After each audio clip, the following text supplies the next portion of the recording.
Welcome to an episode of the Zealous Podcast. I'm your host, Rocky Snyder. This week I've got Chase Kough in the house with me. I met this guy at the Orlando Perform Better Summit, and we just started talking the same language, all about mental preparation and achieving your goals. And he's got a system that he's lined up.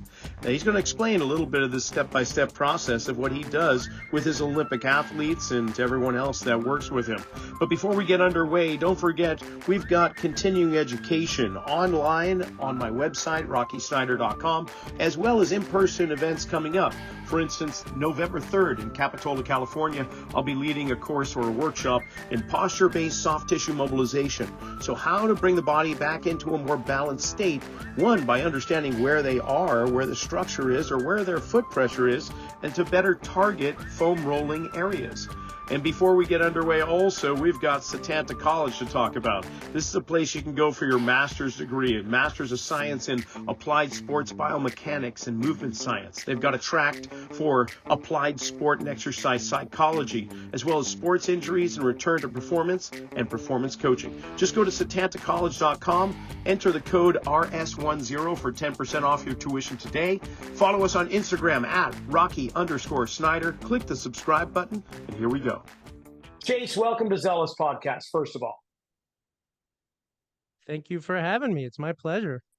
Man, it was my pleasure meeting you earlier this year in Orlando and setting aside some time and chatting about the mental aspects of sports and performance, because I think it's on the front edge, or becoming like a little wave that's forming and crashing over most athletic pursuits. But you've been doing it for a while. How about this? Yeah. How about giving us a little background about yourself and who you are and how you began following this path that you're on?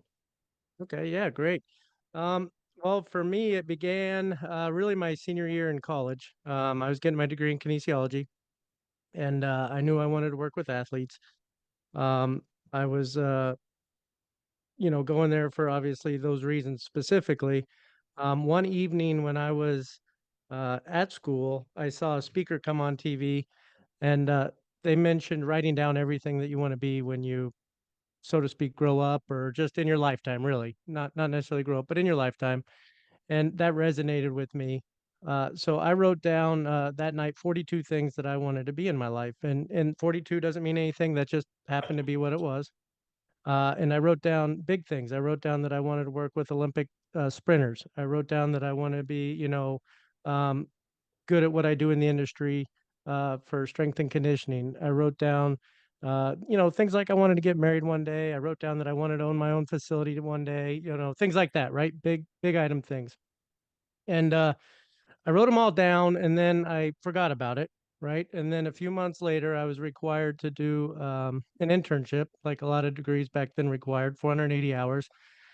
And I was like, okay, this is a great launching pad for me to reach these dreams. So this was in 2006. So I look at my list and I'm like, well, if I want to work with Olympic sprinters, I should go to the Olympic training centers, right? That's what my brain was telling me. So I looked up Colorado Springs, Lake Placid, right, and Chula Vista. And so I sent my resumes into all those, and all of them said no. They said we only accept graduate students at that time. I don't know if that's still true, but back then, back in 2006, that's what they said. So I got turned down. So I Googled trainer of the year, because I'm like, okay, well, if I want to be, good in the industry, I want to learn from the best. And back then in 2006, IDEA had Todd Durkin. I'm sure a lot of your listeners probably know Todd Durkin. He popped up as trainer of the year in 2006. So I call his facility in San Diego, Fitness Quest 10, and I said, hey, can I come down there and intern? And they said, oh, no, we're sorry. We don't accept interns at this time. So I'm like, okay, there's another no. And I look at my list, and I didn't really have anything resonate that fits, but I did know the importance of being around like-minded people. And I saw in Men's Fitness magazine a gym called the Lord's Gym, and that resonates with me. So I call them up. They're in Orlando, Florida. I was in Tulsa at the time, but I call them up in actually Claremont, Florida, outside of Orlando. I call them up, say, hey, can I do an internship there? They said, sure, come on down, right? So I come down to Florida and I get there and I get 480 hours of learning how to make smoothies and clean equipment, right? So I didn't Nice. I didn't really it was in opening the gym when no one else wanted to at 5 a.m., right? So I got 3 months of that and I was in a little bit of a like, okay, this was supposed to be my launching pad. I had this big list, I had these big dreams. I graduated outstanding student of the year. I worked for that, right? Like I felt like I put in the time and I was a little bit disappointed, right? But I was in a 7 month lease across the street in some apartments and so I was going to fulfill that lease and finish out my time there. So I said, okay, I'm going to get busy with some clients and start training. So during that time, things started to happen though. Okay, during that time, one of the ladies in the childcare department caught my eye, right? Later became my wife, so that's on that list, right? And then, Nice. yeah, and then when we were there, we were watching the 2007 World Championships in Tokyo. Uh, Okay. and that year, it happened to be Tyson Gay who won the 100 meters and the 200 meters and became a double world champion. While I was sitting on the couch watching that, my girlfriend at the time, now my wife, we were watching it, and I looked at the TV, and I kid you not, I said, "I want to train that guy," and I pointed at the screen, and I looked over at her, and I said, "That's who I want to train." It was very clear, very precise, right? And then that was the end of it. It was just me watching that and me making that statement, that bold statement. So that was in August when the World Championships were. 2 months later, November, I'm at the gym, doing well, actually, I'm at the house, but I'm still working at the gym. I get a phone call. It was a Sunday night. I get a phone call. Hey, there's someone here that's wanting training for track. They're wanting to get faster. I said, okay, that's great. My mind says it's some probably high school athlete. I don't have any athletes yet. I don't Uh-huh. have any. I'm all gym pop right now. So I wasn't known for this. No, there's no reason for someone to come in looking for me for that. Um, but I said, okay, great. Put them in at 7 a.m. I have 7 a.m. open. So I get in the next morning, come in, open up my book, and the name Tyson Gay is written in my book. That's crazy. Crazy. 2 months later, Tyson Gay's written in my book. I look at the front desk person. I said, "Do you know who this is?" And they're like, "No." I said, "Google it. Look it up." His picture pops up. I had a client at 6 before that. 7 o'clock though, here he comes walking in, and there he was. Um, and so then after that, I met with him, explained what I do. They flew me out to LA. I met with his agents, talked to him. They pushed a calendar in front of me and said the Olympics are this year, meaning I'm only 22 years old. I'm sure his agents were a little bit like, what's Tyson doing? Uh, you're already a two-time world champion and you're pulling up a strength coach you've never met before or heard of. But I explained my periodization and what I was plan was, and they let me work with him. And we broke the American record a couple times that year. Uh, That's phenomenal. And yeah. okay, before you go any further, I Okay. got the number of items on your list was 42. Is that correct? 42. Okay. Now, I don't know if you are a Doug Adams fan, Hitchhiker's Guide to the Galaxy or not, but the whole thing is like, what is the meaning of life? And at the end, you learn that the secret of life is 42. So it's just a little side note. When you said 42, Wow. I'm like, Hitchhiker's Guide to the Galaxy. You may not even be Wow. aware, but there you I go. You've wasn't. got the meaning I of life, wasn't. 42. So, okay, so Tyson, what was it? You said something about your periodized program, but being a two-time world champ, 100, 200, and you being 22 years old, there was something else there, There was. more than just that. What, and I don't want to sidetrack you with your story, but I'm just curious, like, what was that all about? Well, there's certain, and that's where I want the listener to hear the concept of there's certain laws and there's certain principles and there's certain things in the universe that um, deal with mindset, that deal with scripture, laws, everything you name it. When they happen, things like this happen. There's no such thing as chance. There's no such thing Hmm. as coincidence. There's no such thing as coincidence. Um, I've had the privilege of helping 30 different athletes medal at the Worlds or the Olympics from 6 different sports, and I can with certainty tell you that when you follow the laws and the principles that we're actually taught about, we just don't use, you get your you get your dreams. Okay, And so that's going to be a foreshadow right now. that's We're a going to foreshadow. delve into that a little bit later. So, We okay, are. that's good to know. There's some laws that came into effect there that you harnessed and used to your benefit and ability to help others. So, okay, continue your Yeah. storyline though, and we'll get to the laws. We will. So at this time, I did not know those laws. I was performing them. So there's three. I call it there's three types of people, right? There's the type of person that gets what they want, not knowing that they're performing these principles and laws. There's a Okay. type of person that gets what they want, knowing that they're performing these principles and laws, which is super powerful, which is what I Hmm. do for the athletes now that I've learned it. And there's the type of person that never gets what they want and they don't know why Aha. because they're not following them properly, right? Got it. So that's I was the type of person at this time, getting what I wanted, not knowing how I was getting it. And it took me about 10 years to actually learn. So I've been a strength coach for 20 now, but the first 10 it took me, I had to work this backwards over and over again, breaking it down as to why did this happen and then is it duplicable? And it is duplicable. I can tell you right now with certainty it's duplicable. But to continue the story, so I saw Todd Durkin up at Providence, Rhode Island at a Perform Better. Uh-huh. A couple months after I met Tyson, talked to him. He goes, actually, we're just starting a mastermind, and this was when he was just starting it, and he limited it to 30 people, and he had 2 spots left. He said, go ahead and apply. I did. I learned from him from over a decade. On some things, which was huge. I learned more from that and calls with him than I would have if I interned for 3 months, right? So that one got checked off the box. And then just my last example that I shared with you, the wanted to own a facility. The facility I was at actually got sold. The new owner ran it to the ground for 9 months and it was losing thousands of dollars. So the owner of the building literally handed me the gym. All I had to do was take over the lease. I didn't have to purchase any of the equipment, which was hundreds of thousands of dollars. I had to take over the lease. I was a walk in. So Wow. everything I wrote down that I thought was going to take me a lifetime, I had all 42 things accomplished, including one of the things was being a dad, that kind of thing. So that one pushed a little longer, but everything, all 42 things was completed in 6 years. And I thought these were lifetime goals. It was amazing. It was phenomenal. And I was like, okay. And that's when I asked the question, how does this happen? How did this happen? Mm. And then that's when I started dissecting it.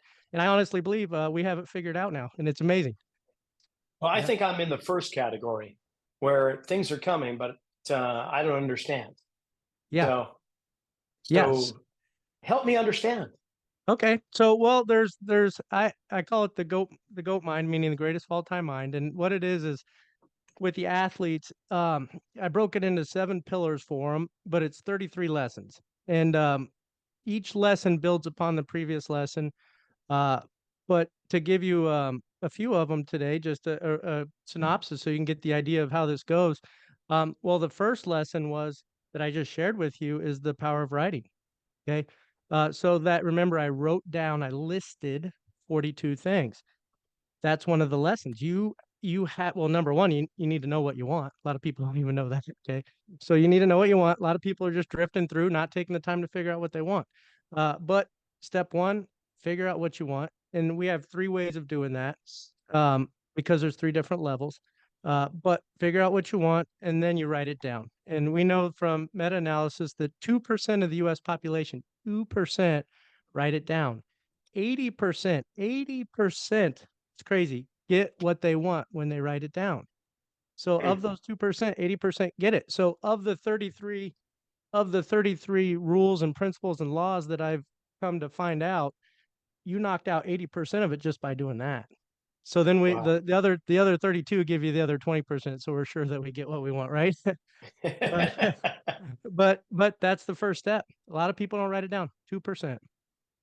So Now, you've kind of alluded to the fact that there's your belief system helps guide you too, it does. and so there's the mental, emotional, physical, but spiritual component too.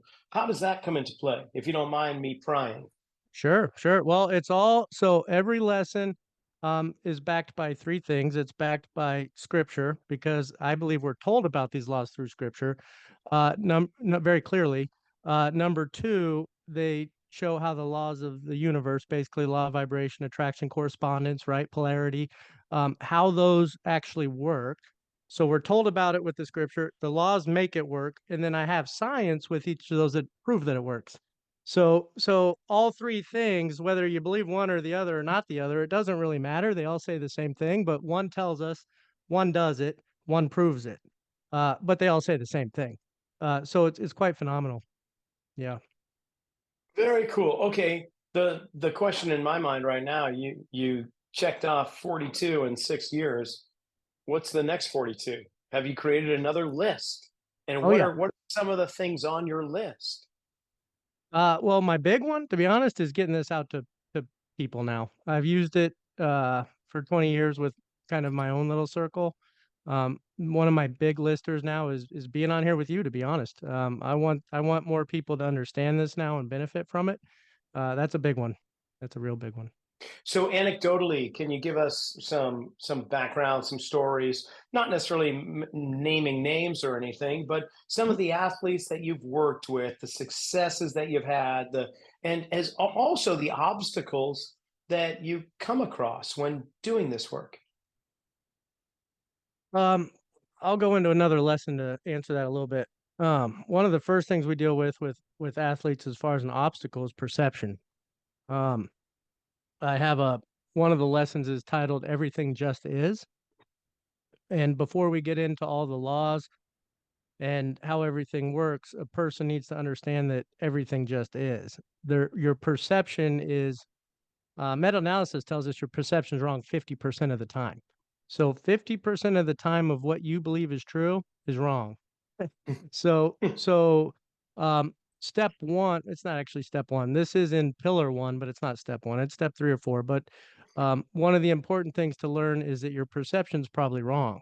And when you can come to grips with that, then I can shape and mold your belief system. So when an athlete comes in, we talk about perception, meaning your perception. Let me go into this a little bit. Your perception would say something's big, something's a lot, something's little, something's small, something's hard, something's easy, right? That's your perception. Most of the time it's wrong. So um, I had a golfer at the Paris Olympics this last Olympics, right? A couple weeks ago. Her last day here, she was it's the first time I've ever had a golfer go to the Olympics, so it was fun. But her Nice. last day, yeah, her last day training with me, she said a lot of the athletes there are saying that the course is very tough, and she's very good at this mindset stuff. And tough is a perception. Tough is a Right. perception. It's just a course, right? So we looked at each other and we, we kind of smiled and we said, "That's great. Their perceptions it's hard. Guess what? Our perception is it's easy. It's just another Uh-huh. course."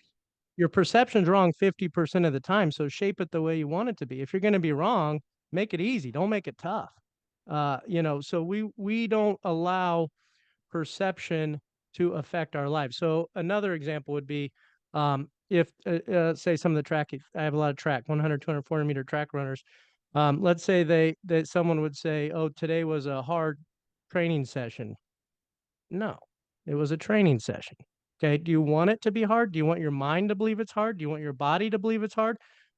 We nitpick everything. It matters. So what you tell yourself based on your perception affects how you perform. It affects how you perceive the day.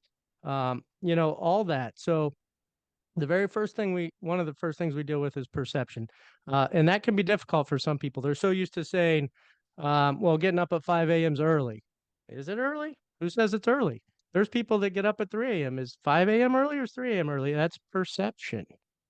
So we get rid of perception. Everything just is. 5 a.m. is 5 a.m. Practice is practice. There is no hard, there is no early, there is no long, there is no short.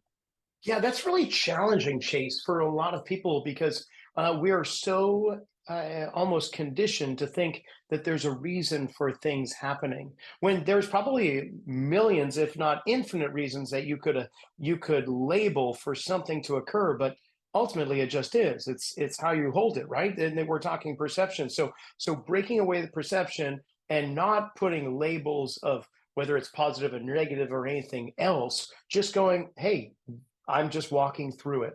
I don't have to claim it for this or that. It just is. Brilliant. Love it. Everything just is. And then someone would say, well, okay, then what is real?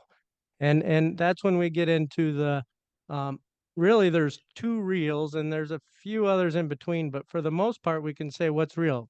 Real number one is you were born. Okay, that's real. We know Mm-hmm. that's real. Number two is you're gonna die. Okay, that's real. Every man is destined to die once, right? So you're at least on this earth, right? So you're those are our realities. Everything else in the middle is made up. So, and I would even use the example like, does green mean go? No, green is green, right? Does red mean stop? No, red is red. Like, does the paper dollar bills that we pay money with mean anything other than we've agreed to that? No, it's all made up. Everything is made up, which is fine. It's how we have order. But it's just important to know that as you're going through life, like it's made up. So make it up for your advantage. And that's one of the things we teach the athletes, like make your life up in the way you want it to be, not in the way that you don't want it to be. Yeah. Got it. Got it. So there's a level of acceptance that comes along with this, obviously. Just and almost just how would I say a sloughing off of a layer that does not serve you. How about that? Like shedding a Beautiful. skin that somehow you created with the constructs that everybody else had that you adopted. Exactly. Exactly. Got It's it. all taught from the past. Everything you're told is taught from the past. My son, just to give you one more example, and then we can move on. My son, the other night, we were driving to soccer practice, and his coach is a great coach, a good coach, and he did the right thing. But he sent out a message, have everybody bring plenty of water. It's hot out, right? And hot is a perception. Hot is a perception. And we were driving, and I showed Thunder, the text because he's 12, but he understands this stuff like the back of his hand. But uh, we looked at it's Florida down here. We looked at the temperature deal on the truck and it said 97 degrees, which, anyone's perception would say, it's hot. But uh, if we come into agreement with that, when he gets there, he's going to be like everyone else and, oh, it's hot. It's too hot to be out here. This is wearing me down, right? We don't need that. All we need is that it's 97 degrees out. Bring some water. We don't need the perception that it's hot. And when I showed that to my son, those 12, he said something that I thought was really funny and I liked it, even though it's not scientifically sound. He goes, oh, it's not that hot. It's not even hot, even not as hot as my body temperature, 98.6. This isn't hot enough to make me any hotter. So, Nice. Nice so kid. That's good. yeah. So even though it's not scientifically sound, the truth is he made it look not hot. So that's what I teach the athletes. I teach them, if it's a perception, make it look opposite of what would hinder you, right? That way you can have some buy-in. Yeah. Yeah. Yeah. So being literal rather than descriptive Mm, is kind of the key. And just like you say, it's 97 degrees. That is just how we measure this and how we make sense of it. But we don't have to attach adjectives to these events or episodes. So you right. do that with your athletes too. We're not going to necessarily apply adjectives. We're just going to take it as it is. Yep. Unless you want to apply an adjective to turn it in your favor. Yep. Mm-hmm. Yep. Yep. Brilliant. Yep. Yep. What else? What's the hardest thing well, wait, let me try and rephrase this. There is usually things that people have in common. What are the challenges that are common aside from what we've just mentioned? Are there other things that you almost smile at going, oh, there it is. Okay, let's see if we can't iron out the details on this one. Oh yeah. Yeah. Two big ones. Words and belief systems. Um, Words that are used commonly that destroy dreams. Mm, You are life and death are in the tongue. Okay, life and death are in the tongue. You can kill your dreams, you can create your dreams based on what comes out of your mouth. I tell the athletes, you're responsible. This is exactly the way I say it. You are responsible for everything that falls out of your mouth. Meaning, like if you're just spewing stuff, you're responsible. You're going to be held responsible. That's when the laws kick in, the law of attraction, vibration, all that. And obviously, this podcast, we don't have time to go into all that, but we can talk about words. You are going to be held responsible for whatever you say. So there's a list of I think I have it pretty much narrowed down to 9 to 10 words that we say we don't get to say. And I can give you a few of those because these are words like you said, aha, there it is.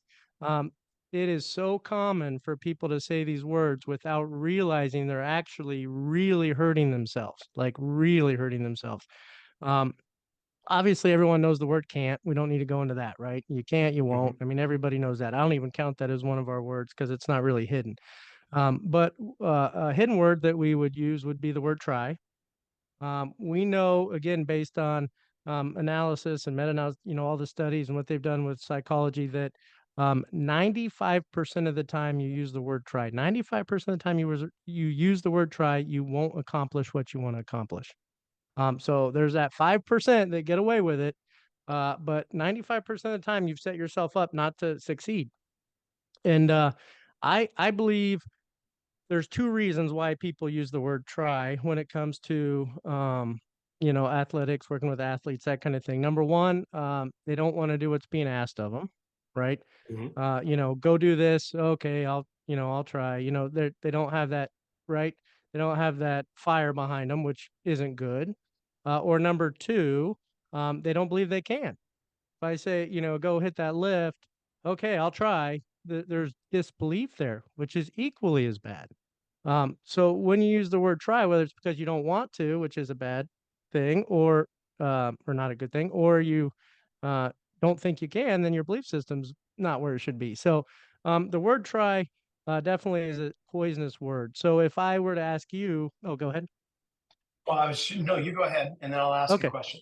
Yeah. If I were to ask you even, hey, this weekend I'm moving, can you come help me move at 8 a.m.? And you say, I'll try, I'll see what I can do. There's a 95% chance we know based on studies that you won't be there. If you say, no, I'll be there, you can count on me, you're going to be there, right?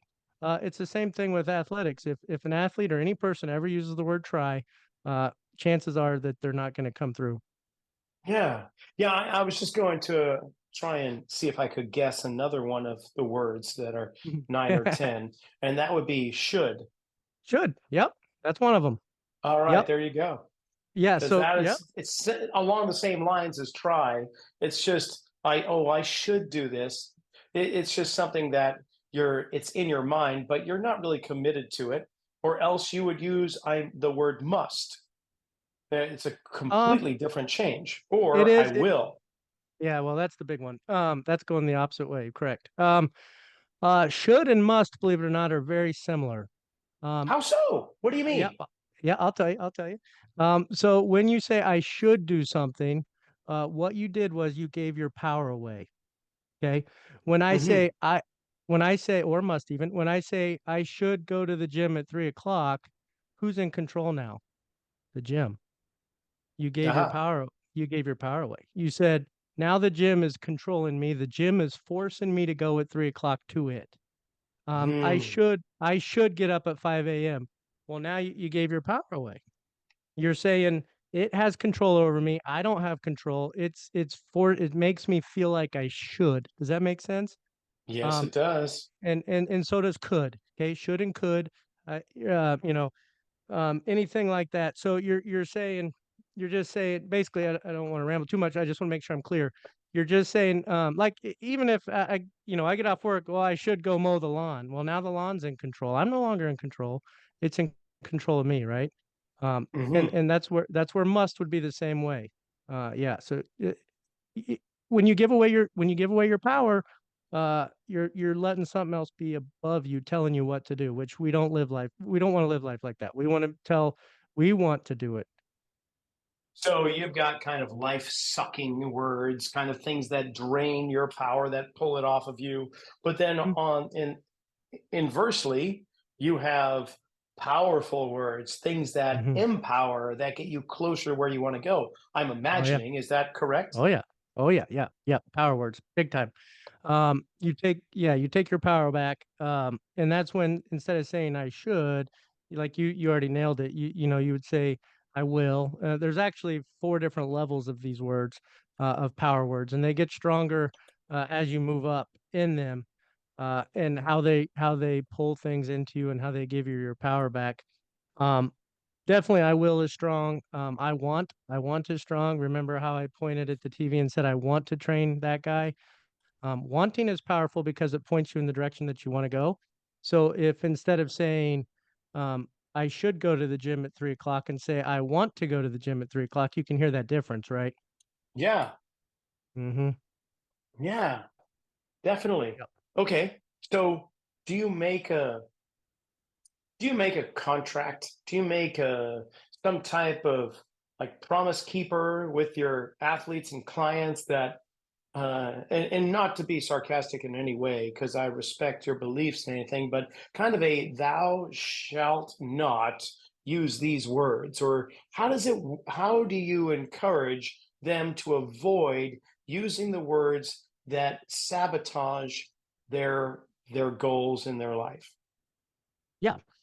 It's quite simple, really. I explain it to them like I'm doing to you. I mean, a little more in depth. We have a whole, workbook I run them through and systems that we run them through.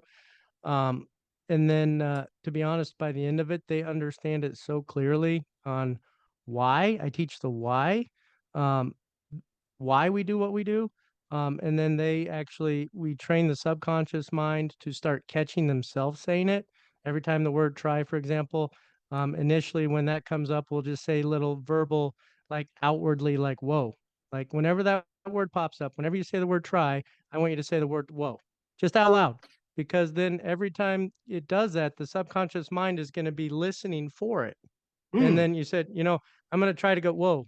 Okay. And then you do that for a couple weeks and then that word disappears. And then you move on to the next word everyone kind of, has different words that affects them the most. So, you start with one word. I don't expect you to do them all at the same time, but you start with one Okay. and then you pick the one. And then whenever you say it, just verbally out loud, you say, whoa. That way the brain will start paying attention.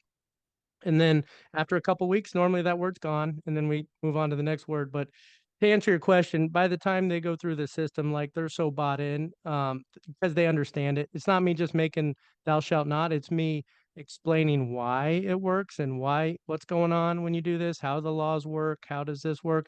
That they're so bought in that they want to do it right. It's no longer me telling them, if that makes sense. It does make sense. And and you mentioned vibration and Hmm. frequency and so on, and that's something that is instantaneous. As soon Hmm. as you create an action or use words, you're using energy that has vibration and so on. So I say that because I can anticipate that change can occur in the speed with which that vibration travels. And Oh so yeah. it is something that can occur right from the beginning of working with these clients. It doesn't necessarily take um, 4 to 6 weeks of hypertrophy, shall we say, four to Mm. six weeks of practice before things began to materialize. It, is that out of the question to expect?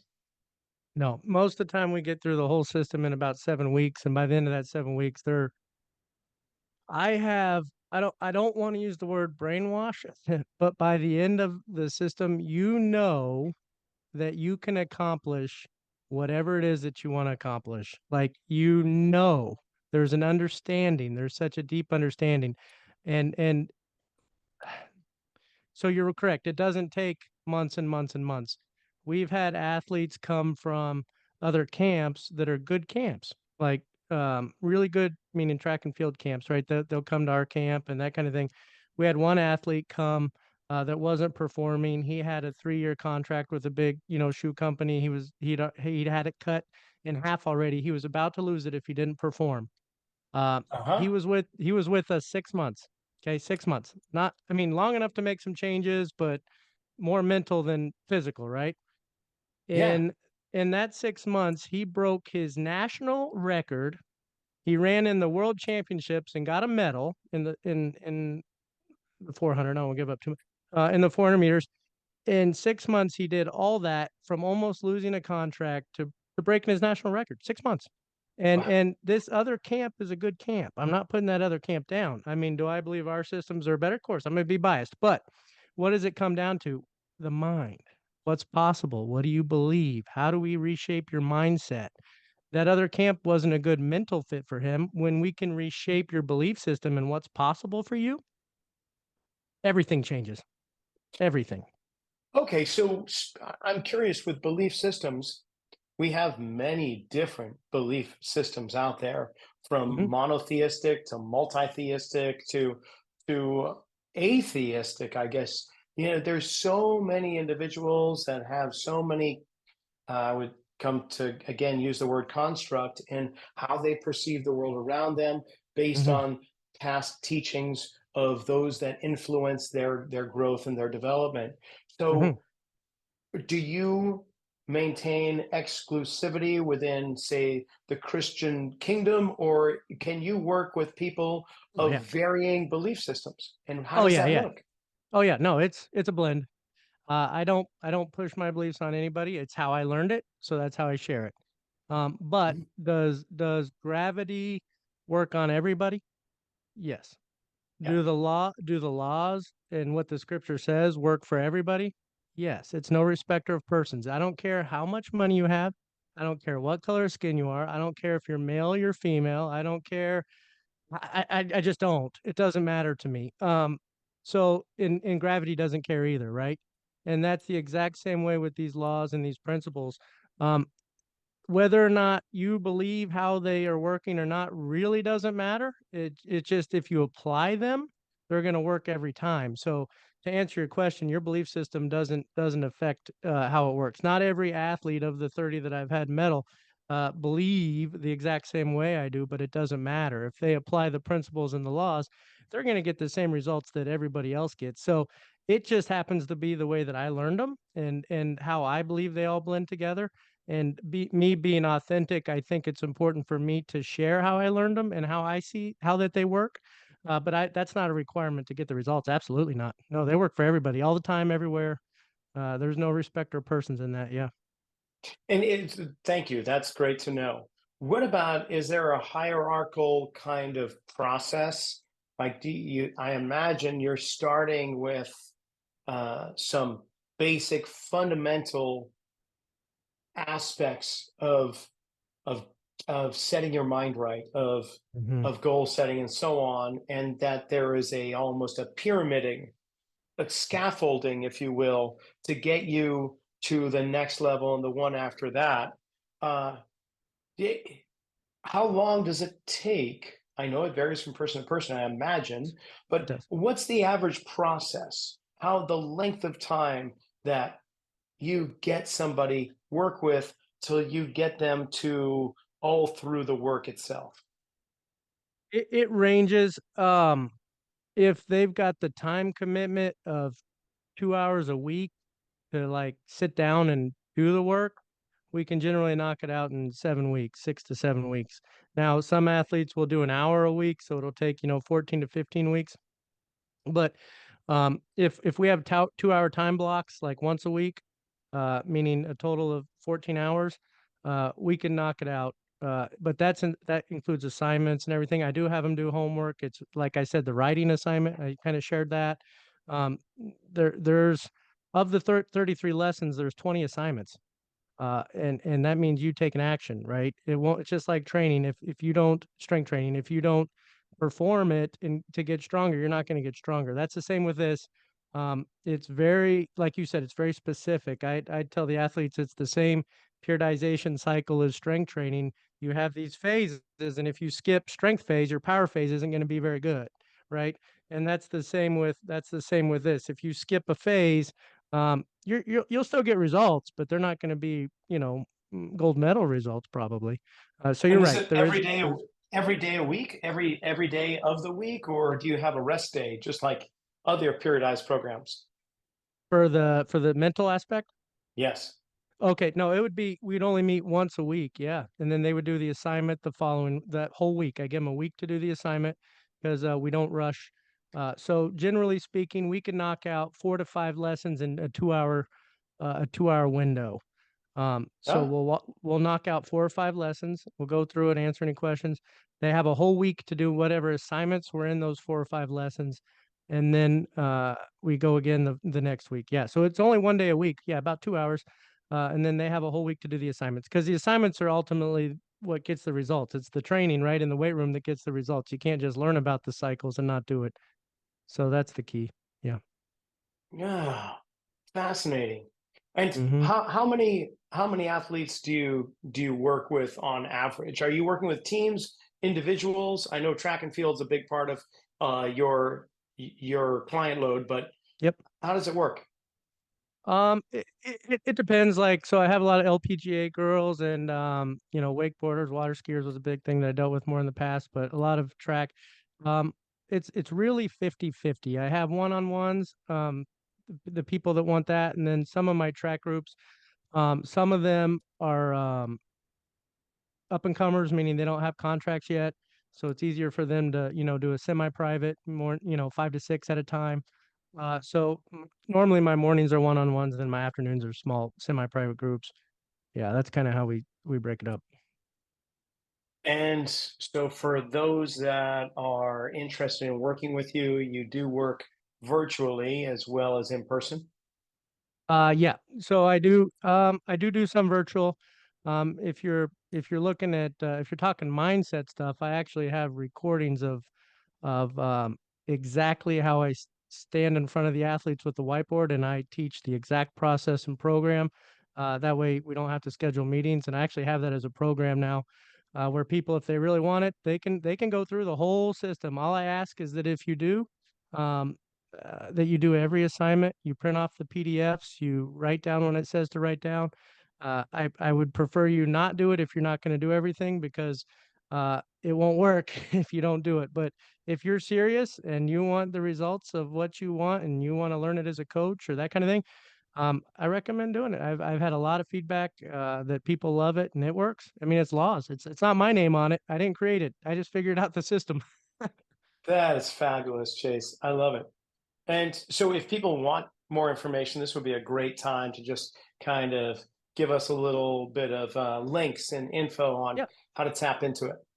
Yeah. If you want to actually look at the program itself, it's www.thegoatmind.com. So www.thegoatmind.com. So thegreatestofalltimemind.com. And on that there's 140 PDF pages that you'd print off. Each lesson has a couple, so you're not printing them off all at once, but it's let's see, it's about 6 to 7 hours of recordings. It's me standing in front of a whiteboard and a screen, and I literally walk you through it the exact same way I do the athletes. And except for they would have a workbook that I hand them, but you can print it off. It's the exact same workbook. It's 140 pages. Okay, it's about 6.5 hours of lessons. It has 5 audios with it. So these audios are going to walk you through the mindset portion. Those audios are with certain assignments, so you'll know when to do them. Okay, it's all in order for you. It's very simple. I would just ask that if you do it, I would love you to follow it 100% and enjoy it, because it's really fun. It's very powerful. Again, I do share scripture, I do share the universal laws, and I do share the science. If any of those don't agree with you, that's fine. The laws still work the same way. But just do the assignments, because you're going to be amazed. It's amazing. And if people are in the Florida area, where are you located? Claremont, Florida. So I'm about 15 minutes outside of Orlando. Okay. Yeah. So do you have any kind of aspirations to work more within the professional sports world, or how do you, aside from obviously being on the podcast here and having this conversation with me, which I have thoroughly enjoyed, by the way, Oh, me too. Thank how do you, yeah, of course, how do you spread the love? What are your ideas moving forward? you. You know, um, to be honest, podcasts like this, I have a couple others that to be honest, I just launched this for everybody, about a month ago. I've really kept this, not, I don't want to say this the wrong way, but this is the secret sauce, so to speak. Hmm. For the past 10 years, we've gotten medals beyond medals from following this stuff, and it's kind of what separated me. There's a lot of great strength coaches out there, great ones. And this is the secret sauce. And this is the first time that I'm, giving it away, so to speak, and I'm excited about it. I'm at a new phase in my life. So really, it's just things like this. To answer your question, things like this. Just tell people, share with people. I've shared it with my network in the industry, and I'm ready for everybody to live their best life. And I've always wanted that, but it was more just a tighter circle at the time. But now I'm ready to just share it. Let's get everybody out there and open it up. Okay, and just give me two more items on your list aside from sharing this, and not to get too personal, but I'm just curious, what other aspirations do you have that you're going to achieve? Okay. Well, I'm gonna create we're on property now, but my wife and I want to get a little bit more to where I can create a goat mind campus where we bring people in and we teach them for a day or two all about this, at a higher level, just so people can really understand the power of the mind. I don't want to beat a dead horse here, but you can live your greatest dreams. You really can. It's just I don't feel like people know how. Everybody tells everybody, you can be whatever you want to be. You can do whatever you want to do, which is true, but nobody teaches the process. Nobody teaches the process. They just tell them that. That's blank words. And which is fine for encouragement, but you need to give the process, I believe. And that's what this is. That's what this is. And I want to, so I want to create a place where people can come for a day or two, where we teach them deeply like this and we change their lives. And then, of course, things like this. I'm really shifting my career focus. I'm still working with the athletes. Still had several go to Paris this year. I'm still have more coming next year. I'm not stopping that, but I'm ready to change my career really, to be honest. Time to get this going. Time to help people. Well, there's no better time than the present. That is That's right. fabulous.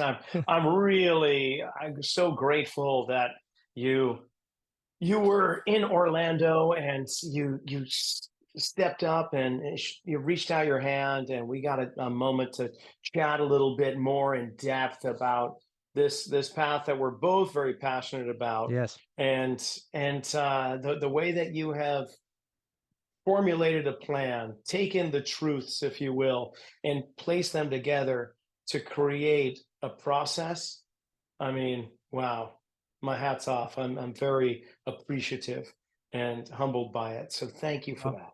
well, thank you. I'm appreciative of you. I came up and you were more than willing to sit down with me and lend an ear, and that I appreciate it. That's why we're here, and I really do. I appreciate what you do. Yeah. I appreciate you speaking and sharing everything you shared. I mean, it was a blessing that day, and I'm glad we're here right now.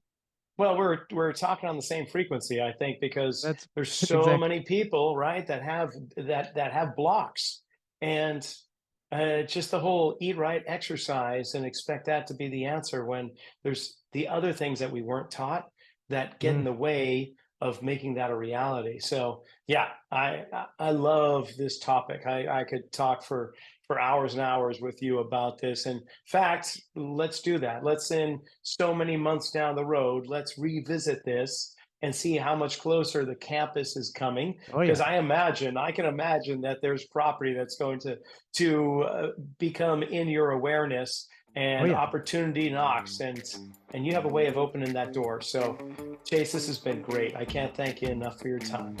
Thank you, sir. I appreciate you. Thank you for giving me your time. That brings this episode of the Zealous Podcast to a close. Thank you, Chase, for coming on and explaining all about the goat mind. Now, if you're thinking, this is what I want to do, check the descriptions below to find out more information on how to connect with Chase and the Goat Mind.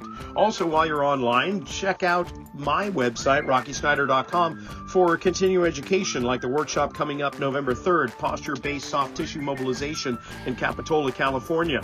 And don't forget Setanta College, setantacollege.com. Enter RS10 for 10% off tuition today. We'll see you next week.